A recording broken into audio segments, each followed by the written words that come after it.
হরে কৃষ্ণ। গীতার গূঢ় রহস্য কথা পর্বে আপনাদের সকলকে স্বাগতম।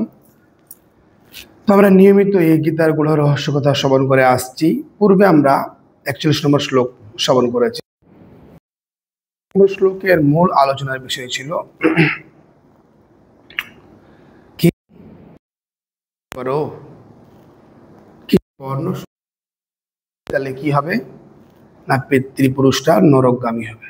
এবং যারা কুলঘ্রাত, যারা এই কুলের ধর্ম নষ্ট করবে, মানে যারা পিণ্ডদান করবে না, তার পিতৃপুরুষ তারাও নরকে যাবে। তো এইটাকে আমি বিস্তারিত বর্ণনা করেছিলাম। তো যারা পূর্ববর্তী ক্লাস শ্রবণ করেছেন তারা এটা বুঝতে পারবেন, যারা শ্রবণ করেননি তারা গিয়ে আমার আগের ক্লাসটা শ্রবণ করবেন। আজকে আমরা 42 থেকে শুরু করে যতদূর যেতে পারি আলোচনা করি। আমরা এক একটা শ্লোক পড়ব এবং শিল প্রভুপাদের তাৎপর্য থেকে আমরা কিছু আলোচনা করার প্রয়াস করব। তো আসুন আজকে আমরা 42 নম্বর শ্লোক, প্রথম অধ্যায়ের 42 নম্বর শ্লোক থেকে আমরা শুরু করি। 42 নম্বর শ্লোক। दोषो रहितोई कुलो ज्ञानम वर्ण संकरो कारकोई उत्साद्यन्ते जाति धर्म कुल धर्मश्च शाश्वतः। এটা 42 নম্বর শ্লোক। অনুবাদ: যারা কুকর্মের মাধ্যমে বংশের ঐতিহ্য নষ্ট করে এবং তার ফলে অবাঞ্ছিত সন্তানাদি সৃষ্টি করে, তাদের সেই দোষের ফলে সর্বপ্রকার জাতি ধর্ম ও কুলধর্ম বিনাশপ্রাপ্ত হয়। তাৎপর্য: সনাতন ধর্ম বা বর্ণাশ্রম ধর্মের মাধ্যমে সমাজ ব্যবস্থার যে 4টি বর্ণের উদ্ভব হয়েছে, তার মূল উদ্দেশ্য মানুষকে জীবনের চরম লক্ষ্য মুক্তি লাভে সমক্ষ করে তোলা। তাই সমাজের দায়িত্ব জ্ঞানহীন নেতাদের জন্য যদি সনাতন ধর্মের ধারা ব্যাহত হয়, তবে সমাজের বিশৃঙ্খলা দেখা যায় এবং ক্রমে ক্রমে মানুষ তাদের জীবনের চরম লক্ষ্য বিষ্ণুকে ভুলে যায়। এই ধরনের নেতাদের বলা হয় অন্ধ, এবং যারা তাদের অনুসরণ করে তারা অবধারিতভাবে চরম বিশৃঙ্খলতার মধ্যে অধঃপতিত হয়। তো এই শ্লোকের তাৎপর্য শিল প্রভুপাদ বলছেন, এই বর্ণ এবং আশ্রম 4টা আপনারা বর্ণ শুনেছেন, কি? ব্রাহ্মণ, বৈশ্য, ক্ষত্রিয় এবং শূদ্র। এবং 4টা আশ্রম: ব্রহ্মচর্য, গৃহস্থ, বানপ্রস্থ এবং সন্ন্যাস। এই 4টা বর্ণ এবং 4টা আশ্রম এই দুটো সমাজ ব্যবস্থাকে বানানোর মূল কারণ হচ্ছে যাতে মানুষ পর্যায়ক্রমে মুক্তি লাভ করতে পারে। মুক্তি মিন্স স্বরূপে স্থিতি ইতি মুক্তি। মুক্তির অনেকগুলো ডেফিনেশন আছে, কিন্তু মুক্তির মূল হচ্ছে কি আগে নিজেকে স্বরূপে স্থিত হতে হবে। আমাদের স্বরূপটা কি? বর্তমান সমাজ ব্যবস্থার যে মানুষরা, তারা প্রথমে তাদের স্বরূপ বিভ্রান্ত হয়েছে। আর এই স্বরূপ বিভ্রান্ত হওয়ার বিনিময়ে এই যে বর্ণসংকরের কথা বলা হলো, এই বর্ণসংকরের মূল কারণ হচ্ছে স্বরূপ বিভ্রান্ত। তারা প্রবীণদের দ্বারা শিক্ষা প্রাপ্ত হয়নি, তার জন্য তাদের কর্তব্য তারা ভুলে গেছে। মানুষের যতদিন অবধি এই স্বরূপ সিদ্ধি হচ্ছে না, স্বরূপ প্রাপ্ত হচ্ছে না, ততদিন মানুষের এরকম কি হয়, কর্তব্য অকর্তব্য থেকে তারা বিভ্রান্ত হয়ে পড়ে। মানুষের অ্যাকচুয়ালি আসল স্বরূপটা কি, এই স্বরূপটা জানতে হবে। তো মানুষের স্বরূপ হচ্ছে জীব হই কৃষ্ণ নিত্য দাস। বাস্তবে আমরা সকলেই দাস। কার দাস? না কৃষ্ণ নিত্য দাস, ঈশ্বরের দাস। আর এই বিভ্রান্তি হওয়ার বিনিময়ে যেহেতু আমরা জানি না ঈশ্বরকে, মানি না ঈশ্বরকে, ঈশ্বরের কথা মতো হাঁটি না, তার জন্য এই সমস্ত বিড়ম্বনা সমাজে যা দেখা দিচ্ছে। তার জন্য আমরা তার মুক্তির আশা আমরা করি না, তার জন্য পিণ্ডদান করতে আমরা একটুকুও আগ্রহ সম্পন্ন নয়। আগ্রহ সম্পন্ন মানে পুণ্যদান করলে যে আমার পিতৃপুরুষরা মুক্ত হবে, তাদের দোষগুলো সংশোধন হয়ে তারা পর্যায়ক্রমে অন্যতম জীবন লাভ করবে, আমাদের এই বিষয়ে কোনো ধারণাই নাই। যেহেতু আমরা স্বরূপ বিভ্রান্ত, আমরা নিজেকে শরীর মনে করি, আর শরীরকে খুশি করার জন্য আহার নিদ্রা ভয় মৈথুনে আমরা সবসময় তৎপর। তার বিনিময়ে আমরা হাজার প্রচেষ্টা করো আমাদের যে প্রাপ্য সুখ শান্তি আনন্দ আমরা তার ধারাভাষ্য পৌঁছাতে পারছি না। আমি গতকাল বলেছিলাম, গত ক্লাসে বলেছিলাম কি আহার নিদ্রা ভয় মৈথুনের মাধ্যমে যেটা আমরা সুখ শান্তি মনে করছি সেটা একমাত্র শুধু অনুভব, বাট প্র্যাকটিক্যাল নয় এটা। আর কীভাবে সুখ শান্তি আনন্দ পেতে হয় সেটাও বলেছিলাম। তো মানুষকে সর্বপ্রথম তাদের যে স্বরূপ জীব হয় কৃষ্ণ দাস, এই জায়গায় তাকে অধিষ্ঠিত হতে হবে। যদি কখনো জীব এই জায়গায় অধিষ্ঠিত হতে পারে তখন সে মুক্তি লাভের যে বর্ণ এবং আশ্রমের যে মূল ব্যক্তি মুক্তি লাভ করা, সেই পথে তারা অগ্রসর হতে পারবে। এবং বলছেন বর্তমান যে সমাজ ব্যবস্থা, এই সমাজ ব্যবস্থাটা কীরকম না, বর্তমান যারা নেতা তারা যেহেতু গীতা ভাগবতের জ্ঞান চর্চা সঠিকভাবে করে না, তাই তাদের প্রজাদের কীভাবে পরিচালনা করতে হয় তাদের সেই জ্ঞান নেই। তার বিনিময়ে আজকে এই বিশৃঙ্খলা। সব কিছু আমাকে মেনশন করতে হবে না, আপনারা এই বিষয়ে জানেন, কারণ আপনাদের সঙ্গে এগুলো ঘটছে, আপনারা দেখছেন কি বর্তমান সমাজ ব্যবস্থা কীরকম। এই জন্য এরকম বলা হয়েছে কি এইরকম নেতাদের যারা ভগবান বিষ্ণুকে ভগবান স্বরূপ মানেননি এবং তার আদেশ অনুযায়ী নিজের জীবনযাপন করেনি এবং তাদের প্রজাকে সেই শিক্ষা প্রদান করেনি, তাদেরকে অন্ধ বলা হয়েছে। সেই সমস্ত নেতাকে অন্ধ বলা হয়েছে। নেতা মিস দুই ক্যাটাগরির, এক ক্যাটাগরি রয়েছে যিনি তার পরিবারকে পরিচালনা করছেন, তিনি একজন নেতা, এবং যিনি দেশ রাজ্য সমাজকে ব্যবস্থা পরিচালনা করছেন তিনারাও নেতা। তো এই সমস্ত ক্যাটাগরিকেই বলা হয়েছে যদি তারা তাদের পিতা ঈশ্বরকে না মানে এবং ঈশ্বরের সিদ্ধান্তকে না বোঝে, তাহলে সে নিজেও সঠিকভাবে হাঁটতে পারবে না এবং তার যে প্রজা তাদের প্রজাকেও আদর্শ শিক্ষা দিতে পারবে না। আর এই সব রাজার দ্বারা যখন কেউ পরিচালিত হবে তখন কি হবে, অন্ধ যেমন গর্তে পতিত হয় ঠিক একইভাবে তার অনুচররা সকলেই গর্তে পতিত হবে। বর্তমান সমাজে আমরা দেখছি কি এরকম রাজার দ্বারা পরিচালিত আমাদের হতে হচ্ছে না চাইলেও, তার বিনিময়ে সমাজ ব্যবস্থা এত বিশৃঙ্খলাপূর্ণ হয়েছে এগুলো বলার ও তো মানে কি বলে বলার যোগ্য না। অ্যাকচুয়ালি সমাজ ব্যবস্থা এরকম নয়।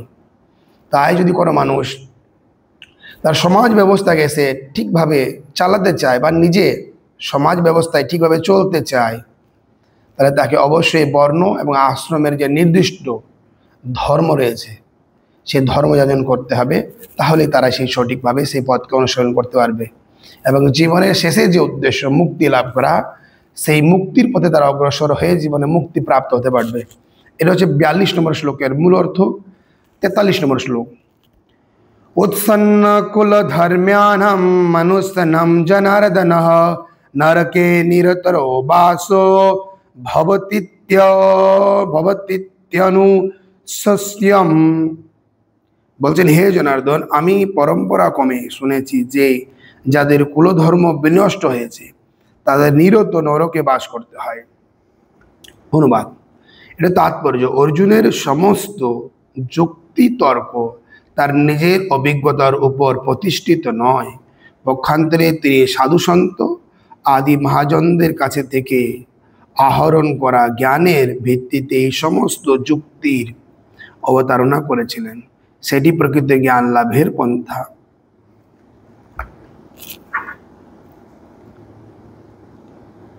এখানে শ্রীল প্রভুপাদ বলছেন মানে এই যে আমরা পুরো বিশাল যোগ শুনলাম, যখন কৃষ্ণকে অর্জুন বললেন কি উভয় উভয় উভয় মধ্যে রথ স্থাপিত, দুই দলের মাঝখানে আমার রথ উপস্থাপন করো, তারপরে কৃষ্ণ উপস্থাপন করলেন এবং অর্জুনকে কৃষ্ণ বললেন কি তুমি দেখো দুই দলে কারা কারা রয়েছে, এবং দেখার পরে অর্জুনের যে স্থিতি, অর্জুনের যে উপলব্ধি, সেটা তিনি একটা ব্যক্ত করতে শুরু করলেন। আর আমরা এখন অব্দি এটাই শুনে আসছি কি অর্জুন একটার পর একটা কৃষ্ণকে বলে যাচ্ছে। সেটা প্রভাত বলছেন অর্জুন যেইগুলোই বললেন এখন অব্দি একটাও কিন্তু তিনি তার মন গড়া কথা বলেনি। কেন কিনা মন গড়া কথা বলার অনুমতি দেওয়া হয়নি শাস্ত্রে। শাস্ত্রে অনুভব জ্ঞানকে পরিত্যাগ কি করেছেন, পরিত্যক্ত করেছেন।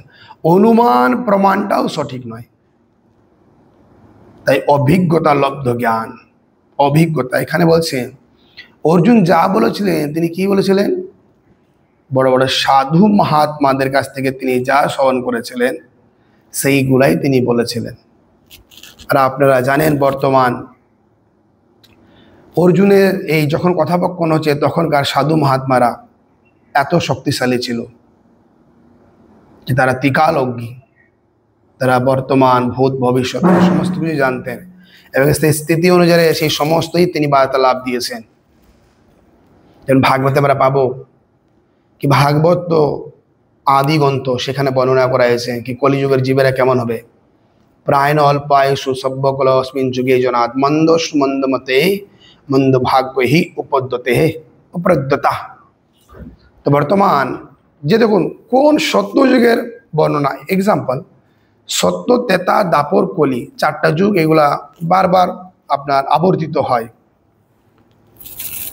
তো এই ভাগবত তো আজকের গ্রন্থ না, কিন্তু কলিযুগ, এই বর্তমান যে কলিযুগ চলছে, বর্তমান কলিযুগের মানুষের কেমন স্থিতি বর্ণনা দিয়েছে। আপনি এখন দেখুন প্রায়ণ অল্প আয়ুষ, বর্তমান কলিযুগের মানুষরা হাইস্ট কত পাচ্ছে 100 বছর, যদিও কলিযুগের মানুষের আয়ু, কিন্তু 100 বছর কতজন ক্রস করছে, 100 বছর যেতে পারছে না, 50, 60, 70, পর্যায়ক্রমে আবার কমবে।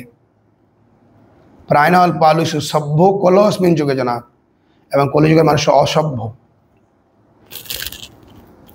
তাদের ব্যবহার আচরণ, তাদের পিতা মাতার সঙ্গে হোক, বন্ধু বান্ধবের সঙ্গে হোক, মালিকের সঙ্গে, সমাজের সঙ্গে, দেশের সঙ্গে ব্যবহার আচরণ সঠিক নাই, তাদের পোশাক আশাক সঠিক নাই।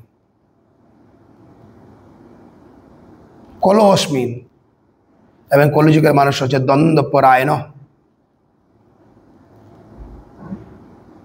কলহস্মিন যুগে জনাত, এই যুগের প্রভাব মানুষের মধ্যে এত পড়েছে, তারা হচ্ছে কলহ সম্পন্ন। বর্তমান দেখছেন আমাদের কত কলহ, একটু জমির জন্য কলহ, একটু খাওয়ার জন্য কলহ, একটু ঘুমানোর জন্য কলহ, একটু এসি বাসে যাবে, সেই বাসে একটা সামনে সিট লাগবে তার জন্য কলহ, ট্রেনে যাবে সে বসতে পারছে না তার জন্য কলহ।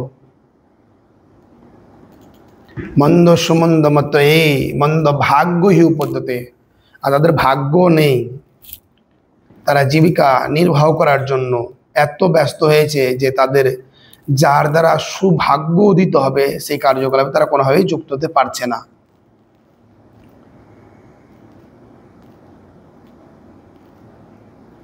তাদের বাড়িতে সাধু মহাত্মারা যায় না, বা তারা সাধু মহাত্মাকে ইনভাইট করে না, বাড়িতে নিয়ে যায় না। সাধু মহাত্মার মুখ দিয়ে তাদের করণীয় অকরণীয় কর্তব্য কর্ম সম্বন্ধে তারা জিজ্ঞাসু নয়। আর মন্দ ভাগ্য ইহ পদ্ধতি, আর তাদের ভাগ্যটা হচ্ছে প্রচণ্ড মন্দ, তাদের নর্মালি বৃত্তি হয়ে গেছে খারাপ কাজে যুক্ত হওয়া, ভালো কাজে মানুষের প্রবৃত্তি নেই কলিযুগের মানুষরা। এইগুলো সাধু মহাত্মারা বলে দিয়েছেন। আর বর্তমান সমাজ দেখুন আপনি, সাধুদের কথা কত পাওয়ারফুল, আর তো এই অর্জুন যত কিছু বলছে এগুলো তার তিনি একটাও মন গড়া কথা বলেনি। রজনী বলেছেন গুরু করা জেনে আর জল খাও ছেনে। অনেকজন মানুষ দীক্ষা নেওয়ার জন্যে উৎসুক হন, তৎপর হন। অ্যাকচুয়ালি বাস্তবে এটাই হচ্ছে কি মানুষের জীবনে প্রত্যেকটা মানুষ, অর্থাৎ এই স্কুল, কলেজ, ইউনিভার্সিটি, আরও যে ডিগ্রি রয়েছে সেই ডিগ্রি লাভ করা ব্যক্তিও অলরেডি কেউ গাইড করে শিখেছেন এগুলা, কিন্তু এটা তো সব কিছু শেষ নয়। তার জন্য তার জীবনকে পরিচালনা করার জন্য, বিশেষ করে জীবন এই আত্মা, জীবন শক্তি ভিতরে যে আত্মা আছে তাকে সঠিকভাবে পরিচালনা করার জন্য একজন মেন্টরের প্রয়োজন আছে। একজন সঠিক মেন্টরের দ্বারা যদি কেউ পরিচালিত না হয়, তাহলে সে হাজার প্রচেষ্টা করো, সে তার শরীরের যে প্রাপ্য জিনিস সেগুলাও সে পায় না, এবং আত্মার যে প্রাপ্য জিনিস সেগুলো তো অনেক দূরে। তাই সঠিক একজন মেন্টরের মাস্ট বি প্রয়োজন প্রত্যেকটা জীবের জন্য। আর এই সঠিক মেন্টরটাকে সেটা আমরা জানবো গীতা ভাগবত থেকে। কেন গীতা ভাগবত যেহেতু আমাদের যিনি বানিয়েছেন, তার সঙ্গে সঙ্গে তিনি আমাদের একটা ম্যানুয়াল বুক স্বরূপ গীতা ভাগবত দিয়েছে, তাই প্রত্যেকটা মানুষের চরিত্রকে খুঁটিয়ে খুঁটিয়ে বর্ণনা করেছেন। তাই আপনি গীতা ভাগবত পড়লে আপনি মানুষ চিনতে কিন্তু ভুল করবেন না। অতএব কিন্তু যদি আপনি স্কুল কলেজ ইউনিভার্সিটিতে পড়েন এবং সেই শিক্ষার দ্বারা যদি আপনি মানুষকে অ্যানালাইজ করার চেষ্টা করেন, তাহলে বুঝতে পারবেন না। কারণ যারা স্যুট বুট টাই তাই পরে আসে, আমরা তাদেরকে মনে করি তারা হচ্ছে একজন বিদগ্ধ পণ্ডিত, আদর্শ নেতা। শাস্ত্রে বলেছেন একজন মূর্খ যতক্ষণ অবধি তার মুখ খুলছে না, ততক্ষণ তুমি তাকে চিনতে পারবে না। আর এই শাস্ত্রের সিদ্ধান্ত আছে, আপনাকে অলরেডি মুখ না খোলার আগেই বুঝিয়ে দিয়েছে কি সে কেমন ধরনের, তার খাওয়ার কেমন, তার পড়া কেমন, তার চলাহাঁটা কেমন, তার বন্ধু বান্ধব কেমন, তার কথা বলার ধরন কেমন একটা ব্যক্তির। তো আমাদের মানুষকে চেনার জন্য দিক রয়েছে, তো কেন আমরা মিস করব? ওই জন্য বলছে এখানে শিল প্রভুপাদ কি অর্জুন কিন্তু একটাও মন গড়া কিছু বলছে না। তো আপনিও মনে মনে কিছু অ্যানালাইজ করে নেবেন না, মনে মনে অ্যানালাইজ করার দরকার নাই। পরিষ্কারভাবে এই জীবনটাকে কেমন করে চালাতে হবে, সংসার কীভাবে প্রতিপালন করতে হবে, জীবনের শেষে মৃত্যুবরণ করে তা আপনার গতি কি, এভরিথিং বর্ণনা করা আছে ভগবদ গীতাতে। তো অসুবিধা কোথায়? আপনি তো নিজে ভালো জীবন যাপন করার জন্য, পরিবারকে ভালো রাখার জন্য এত স্ট্রাগল করছেন। কেউ 12 ঘন্টা, কেউ 14 ঘন্টা, কেউ 16 ঘন্টা কাজ করে, আর বাড়িতে এসেও তার কিছু কাজ করে, মানে তার কমা স্টেবল করার জন্য তো এত কিছু করছেন। তো গীতা ভাগবত আপনাকে স্টেবল করে দেওয়ার জন্য মার্ক দিয়ে রেখেছেন। তো আপনার ওখানে গিয়ে 10 মিনিট, 15 মিনিট, 20 মিনিট দিলে কি আপত্তি? ঠকে যাবেন নাকি? তো এটা হচ্ছে আপনার 43 নম্বর শ্লোক। 44 নম্বর শ্লোকে বলছেন,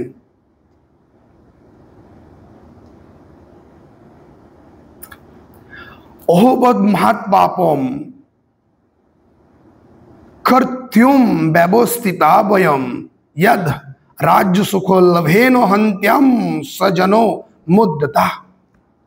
অনুবাদ, হায় কি আশ্চর্যের বিষয় যে আমরা রাজ্য সুখের লোভে স্বজনদের হত্যা করতে উদ্যত হয়ে মহাপাপ কর্মে সংকল্পবদ্ধ হয়েছি। বলছেন কি আশ্চর্যের বিষয়,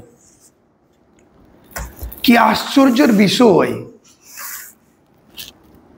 বলছে আমরা কি করছি? রাজ্য সুখের লোভে অহবত মহাপাপম, রাজ্য সুখের লোভে আমরা মহাপাপ করার জন্য সংকল্পবদ্ধ হয়েছি। দেখুন এই কথাগুলা এই সমাজ ব্যবস্থার সঙ্গে কিভাবে মিলে। শিল প্রভুপাদ বলছেন এখানে অহবত মহাপাপম, এখানে অহবত এবং বধ এই দুটি পাদের দ্বারা অর্জুন কি বোঝাতে চেয়েছেন? অহবত কি বোঝাতে চেয়েছে অর্জুন? বলছেন অশব্দেরই দুঃখের বাচক। দুঃখ এই যে এই রাজ্যে যে সুখ ক্ষণস্থায়ী, তারে লোভে তারা নিজ আত্মীয় স্বজনদের হত্যা করতে উদ্যত হয়েছে। দুঃখটা এইটা। অর্জুন বলছে অর্জুন আশ্চর্য হচ্ছে। আশ্চর্য আমাদের হয় না? কোনো সাপ দেখলে আমি রাস্তা হেঁটে যাচ্ছি, সাপ দেখতে পাই, এটা আশ্চর্য, আশ্চর্য এটা। তো অর্জুন ভাবছে হায় রে, জীবের কি দশা, এই জগতের যে সুখ সেটা যে ক্ষণস্থায়ী। মানে আপনি ধরে নেন আমি সেটা মায়াপুরে থাকি, তো মায়াপুরে যখন মাঝে মধ্যে এদিকে হেঁটে বেড়াই, তখন দেখি বড় বড় বিল্ডিং হয়েছে। মনে মনে আমার চিন্তা হয়, ভাই রে ভাই, তুমি তো বিল্ডিংটা করছো, কি করে করছো এটা তুমি জানো ভাই। চুরি করে করছো, ডাকাতি করে করছো, বদমাইশি করে করছো, না সব টাকাই করছো? যাই করছো না করো, তুমি করছো। তুমি যদি মনেই করো কি আমি চুরি করে একটা বিল্ডিং করছি আর আমি হেভি এনজয় করছি, আমার ব্যাংক ব্যালেন্স আছে অনেক। আমার ছেলে মেয়েকে আমি পড়াশোনা করে একটা জায়গায় দাঁড় করিয়ে দিয়েছি, আমার বউয়ের সাজগুজের জন্য যা লাগবে আমি দিয়েছি, আমার মায়ের ওষুধের জন্য যা লাগবে আমি, অসুস্থ মা আমার, যা লাগবে আমি দিচ্ছি। তো আমার মধ্যে হ্যাপি আর কে আছে? তো শুনে রাখুন, পাপ বাপকেও ছাড়ে না। দেখে উপলব্ধি করছিলাম কি হায় রে, এত বড় বড় বিল্ডিং বানিয়েছে, চুরি করে ডাকাতি করে না বদমাইশি করে কি করে যায় ওই জানে, কিন্তু সে একটা ঘরে থাকে, আর মৃত্যুর পরে এই বিল্ডিংটা এইরকমই থেকে যাবে, অন্য কেউ ভোগ করবে। সে চুরি করে ডাকাতি করে বদমাইশি করে না, সৎ কর্ম করে সে বিল্ডিংটা বানিয়েছে, তার কর্মফল তাকে কিন্তু ভোগ করতে হবে। সেই কর্মফল থেকে তিনি রেহাই পেলেন না।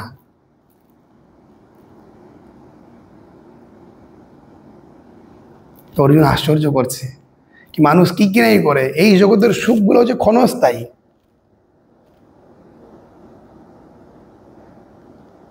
কিন্তু এই ক্ষণস্থায়ী সুখের জন্য জীব কি নাই করছে, চুরি ডাকাতি বদমাইশ। এখানে এই একটু আগে পাবেন আপনি, বলছে এই ক্ষণস্থায়ী সুখের জন্য আরো কি কি করছেন শুনুন।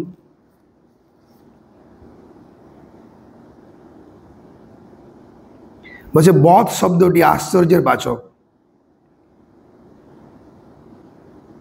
আশ্চর্য কি? আশ্চর্য এই যে যুদ্ধ নানা রকম অনর্থ ঘটবে, এটা যেন তারা যুদ্ধের মতো বড় পাপ করবার স্থির সিদ্ধান্ত নিয়েছেন। এই দুটি শব্দের দ্বারা অর্জুন বোঝাতে চেয়েছেন যে দুর্যোধন আদি দুষ্ট ব্যক্তি ধর্মের দিকে এদের লক্ষ্য নেই, এদের মধ্যে লোভ জেগে উঠেছে, তাই তারা যদি যুদ্ধে জন্য প্রস্তুত হয়ে তবে সেটা কোনো আশ্চর্যের কথা নয়। কিন্তু আমরা তো ধর্ম, অর্থ, কর্তব্য অকর্তব্য, পাপ পুণ্য কি তা জানি, এইসব যেন মূর্খ ব্যক্তিদের নাই। আমরাও এটা বিরাট পাপ কর্ম করতে স্থির করছি এবং নিজ আত্মীয় স্বজনদের বধ করবার জন্য অস্ত্র শস্ত্র নিয়ে যুদ্ধ ক্ষেত্রে উপস্থিত হয়েছি। আমাদের পক্ষে এটি অত্যন্ত দুঃখ এবং আশ্চর্যের ব্যাপার এবং এইটি সর্বতভাবে অনুচিত। অর্জুন বলছেন চলুন, যারা গবেট মানে যাদের ধর্মের মতি নেই, তারা এগুলা সংকোচ করবে না, এটা একটা জন্য মাননযোগ্য, কেন তাদের হৃদয়টা এরকম নয়। কিন্তু আমরা ধর্ম অধর্ম কর্তব্য অকর্তব্য পাপ পুণ্য সব জানি, আর এইসব জেনেও যদি আমি এই মহাপাপ কার্য করার জন্য উদ্ধৃত হয়, সংকল্পবদ্ধ হয়, সেটিকে আমাদের জন্য শোভনীয়? এটা আমার জন্য শোভনীয় না। আপনি বলুন, বর্তমান সমাজে যা পরিস্থিতি, অল্প জমির জন্যে তার বাবার সঙ্গে, তার মায়ের সঙ্গে, তার দাদার সঙ্গে যে দ্বন্দ্ব, এটা কি তার পরিবার জানে না? জেনে করো, কিন্তু অল্প জমির জন্য। দেখবেন সমাজের পরিস্থিতি এতই বিড়ম্বনা সম্পন্ন কি এই ধন সম্পদ জায়গা জমির জন্য মানুষ তার পিতা, তার মাতা, তার ভাতা, তার বন্ধু বান্ধবকে প্রাণে হত্যা করতেও সংকোচ করেন না। ক্ষণস্থায়ী সুখের জন্যে এরকম মহা পাপ কাজে জীব বদ্ধ হয়েছে। এই বদ্ধ দশার থেকে কিভাবে বেরোনো যায়? আমরা দ্বিতীয় অধ্যায়, আজকে আমরা ৪৪ নম্বর শ্লোক অবধি শুনলাম, আরেকটা শ্লোক পড়বো ৪৫ নম্বর শ্লোক, তারপরে ৪৬ নম্বর শ্লোক পড়ে ৪৭ নম্বর শ্লোক নেই, তারপরে দ্বিতীয় অধ্যায় শুরু হবে। তো দ্বিতীয় অধ্যায় যারা এই ক্লাসগুলো শোনেন, দ্বিতীয় অধ্যায়টা খুবই গুরুত্বপূর্ণ।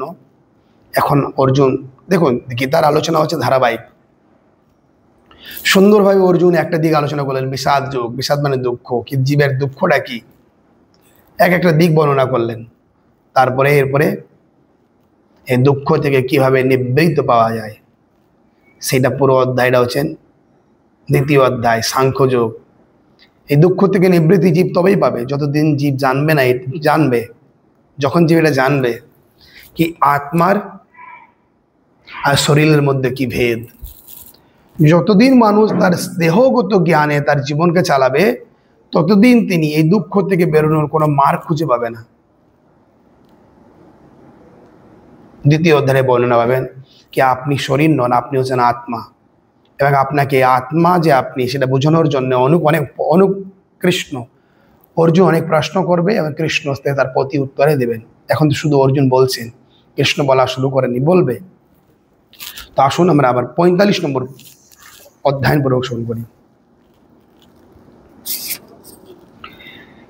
यदि मम प्रतिरेकम शास्त्रम शास्त्रोपनायो धृतराष्ट्र रणे हन्त्युस्तन्मे खेयमोत्तरम भवेत। বলছেন অনুবাদ, প্রতিরোধ রহিত ও নিরস্ত অবস্থায় আমাকে যদি শাস্ত্রধারী ধৃতরাষ্ট্রের পুত্ররা যুদ্ধে বধ করে তা হলো আমার অধিকতর মঙ্গল হবে। বলছেন এই যে পরিস্থিতি, এই যে পাপ পরিস্থিতি, আমি যেটা বিচার করেছি, কে আমি তো ধর্ম কর্ম জানি, আমি ধর্ম অধর্ম জানি, আমি পাপ পুণ্য জানি, কর্তব্য অকর্তব্য জানি, তারপরেও যদি আমি যুদ্ধ করা মানুষদের করতে গেলে তার একটা লজ্জনীয় ব্যাপার, ঘৃণনীয় ব্যাপার। তাই ভাই এই ঘৃণনীয় কার্যকলাপ আমি করতে চাই না। তাই এই অবস্থায় যদি যারা জানে না, ধৃতরাষ্ট্রের পুত্ররা, যদি তারা আমাকে মারো রাজি, তা তো আমার কল্যাণকর ভাই, তারপর আমি যুদ্ধ করব না। 45 নম্বর শ্লোকের তাৎপর্যে শিল প্রভুপাদ বর্ণনা করছে, বলছেন যেটা আমি একটু আগে বর্ণনা করছিলাম কি স্বার্থ সিদ্ধির জন্য কি করছেন সমাজ আজকে আমাদের। বলছেন স্বার্থ সিদ্ধির জন্য মানুষকে পিতা মাতা ভাই বন্ধুকে হত্যা করতে দেখা যায়। পৃথিবীর ইতিহাসে এইরকম অনেক নজির আছে, কিন্তু ভগবত ভক্ত অর্জুন সদা সর্বদা নৈতিক কর্তব্য অকর্তব্যের প্রতি সচেতন। তাই তিনি এই ধরনের পাপ কার্যকলাপ থেকে বিরত থাকাকে শ্রেয় বলে মনে করছেন। ইহলোকে এবং পরলোকে দুঃখ প্রদান করবে। অর্জুন চিন্তা করলেন যদি তিনি যুদ্ধ থেকে বিরত হন তাহলে হয়তো এই কুলক্ষয়ী যুদ্ধ বন্ধ হবে। ক্ষত্রিয় রণনীতি অনুসারে নিয়ম আছে, নিরস্ত অথবা যুদ্ধে অনিচ্ছুক শত্রুকে আক্রমণ করা যাবে না। কিন্তু যদি ধৃতরাষ্ট্রের পুত্ররা নিরস্ত অবস্থায় তাকে আক্রমণ করে বধ করে তাহলেও তার পক্ষে সেটা মঙ্গলজনক হবে, কারণ গুরুজনদের হত্যা করবার সিদ্ধান্ত গ্রহণ করে যে বিরাট পাপের বোঝা নিয়ে অবাঞ্ছিত তার প্রায়শ্চিত হবে, অর্থাৎ যুদ্ধ না করলে তার পাপ হতে রক্ষা হবে এবং বংশ নাশও হবে না। তো এখানে অর্জুন বলছেন একটা হচ্ছে এই সমাজে অনেক জায়গায় দেখা গেছে তার স্বার্থ সিদ্ধির জন্য পিতা মাতা ভাই বন্ধুকে হত্যা করতে জীব সংকোচ করে না। আমি বললাম না, ভাগবতে বর্ণনা দিয়েছেন মন্দ সুমন্দ মতে মন্দ ভাগ্যই উপদ্যতি। তার ভাগ্যটা এতই মন্দ, তার জন্য তিনি কি করছেন, এই তার বিচারবোধ হৃদয়ে নেই কি আমার এটা ভাই, এটা মা, এটা বাবা, এক বংশের আমরা, তিনি তার স্বার্থ সিদ্ধির জন্য তাদেরকে হত্যা করে দেয়। এরকম আমরা বহু ইতিহাসে পেয়েছি। আর বর্তমান তো আপনি আমাকে আর বলতে হবে না, আমরা সকলেই কম বেশি আমরা ভুক্তভোগী এই বিষয়ে। আর বর্তমান এই যে পরিস্থিতি তার মূল কারণ হচ্ছে নারী বিবশ নর সকল গোসাই নাচে জেসে মরকট নচায়ে। কোনো পুরুষ যদি কোনো নারীকে তার ভোগ্য বস্তু মনে করে নেয় তাহলে সেই পুরুষের দশা হয়ে যায় এরকম, তার বিবেক বোধ হরণ করে নেয়। তখন তিনি শাস্ত্র আর স্বার্থ সিদ্ধির জন্য এইসব কাজে তিনি এমনভাবে যুক্ত হন, তার কোনো সংকোচ কোনো লজ্জা কিছুই থাকে না। অর্জুন বলছেন এই শ্লোকেরই তিনি একটা অংশে বলছেন অর্জুন চিন্তা করলেন যদি তিনি যুদ্ধ থেকে বিরত হন তাহলে হয়তো, অর্জুন বলছেন যদি আমি যুদ্ধ ছেড়ে দিই তাহলে হয়তো আমার যে গুরুজন এদের যে হত্যার যে পাপ, এই পাপ থেকে তিনি মুক্ত হয়ে যাবেন। তাই তিনি মনে করলেন ভাই তুমি এক কাজ করো, তোমরা আমাকে হত্যা করে দাও তারপরেও চলবে, কিন্তু আমি এই যে গুরু হত্যার পাপ, গুরুজন হত্যার পাপ, এটা আমি নিব না। কিন্তু বর্তমান সমাজে মানুষ পাপটাকে একদম হালকা মনে করে, যে হালকা পাপটাকে মানুষ কোনো পাপ করতে সংকোচই করে না। আমাদের ভক্তিবিজয় ভাগবত মহারাজ বলেন কি 50 বছর অতীতে মানুষ ছিল মিথ্যা কথা বলতেন না পাপ হবে বলে, ভয় করতেন, সংকোচ করতেন। বর্তমান সত্যি কথা বলে না মানুষ বিপদে পড়বে বলে। তো পাপটা মানুষের কাছে হালকা হয়ে গেছে, কিন্তু পাপ হালকা না। ধরতি মাতা বলছেন মানুষ রূপেণ মিগার চরন্তি, এই মনুষ্য স্বরূপ, চামড়া ঢাকা মনুষ্য স্বরূপ যে চেতনা সম্পন্ন ব্যক্তিরা যারা পাপ করবে লিপ্ত রয়েছেন, আহার নিদ্রা ভয় মহিতনঞ্চ সামান্য এতাৎ পশুমিনেরা নাম, যাদের মানুষ দেহ লাভ করো পশুর মতো বৃত্তি হয়েছে, সেই সমস্ত পাপী ব্যক্তিকে আমি বহন করতে কিন্তু নিজেকে ভারাক্রান্ত মনে করি। আর এই ভারাক্রান্ত অবস্থায় গিয়ে বলেন মাতা ধরতি দেবী কি তাহিমাম তাহিমাম তাহিমাম, তার প্রতি বিষ্ণুকে গিয়ে বলেন, তোমার বিষ্ণু বলেন কি যাও তুমি, আমি আসছি, পরিত্রাণায় সাধুনাম বিনাশায় চতুষ্কৃতাম ধর্ম স্থাপনাপনার্থায় সম্ভবামি যুগে যুগে। এবং ভগবান এই পাপীদের বৃত্তিকে নষ্ট করার জন্য এবং পুনঃ ধর্মকে স্থাপন করার জন্যই তিনি যুগে যুগে অবতীর্ণ হন এবং হবেন। কেন তিনি হচ্ছেন এই অনন্তকোটি ব্রহ্মাণ্ডকে সৃষ্টি করেছেন, পরিচালনা করেছেন, তাই তার সমস্ত দায়িত্ব আছে। তা আপনারা যদি মনে করেন আমি পাপ করছি, আমাকে কেউ দেখছে না, কথায় আছে একটা, পাপ বাক্য ছাড়ে না। কিন্তু আপনার দৃষ্টিভঙ্গি যতই এরকম হোক না কোনো, মৃত্যুর পর আর নেই, এটা কিন্তু ধ্রুব সত্য না। ধ্রুব সত্য হচ্ছে এটা, ন জায়তে মিয়তে বা কদাচিৎ নয়ম ভূত ভবিতা বাহ অজো নিত্য শাশ্বত হম পুরাণ হন্যতে হন্যমন্য শরীরে। আপনি আছেন, আপনি ছিলেন, আপনি আছেন, আপনি থাকবেন। আপনি হচ্ছেন ভেরি স্পেশাল। ভগবান আপনাকে নর্মালি বানিয়ে দেন না, আপনি হচ্ছেন অনেক স্পেশাল। যখন আপনার এই যে আমি বলছিলাম স্বরূপ বিভ্রান্ত হয়েছেন, যখন স্বরূপে স্থিতি হবে তখন বুঝতে পারবেন আপনি হচ্ছেন ভেরি স্পেশাল। তো এই স্বরূপে নিজেকে স্থিত করার জন্য নর্মালি হওয়া যাবে না। একটা দিক হচ্ছে নিজেকে গীতা ভাগবত শুদ্ধভাবে অধ্যয়ন করতে হবে, শ্রবণ করতে হবে এবং সাধুর সঙ্গে করতে হবে। এই সাধুদের উপদেশে আমাদের হৃদয়ের যে মলিনতা, সেই মলিনতা দূরীভূত হবে, তখন গীতা ভাগবতের রহস্য আমরা বুঝতে পারবো।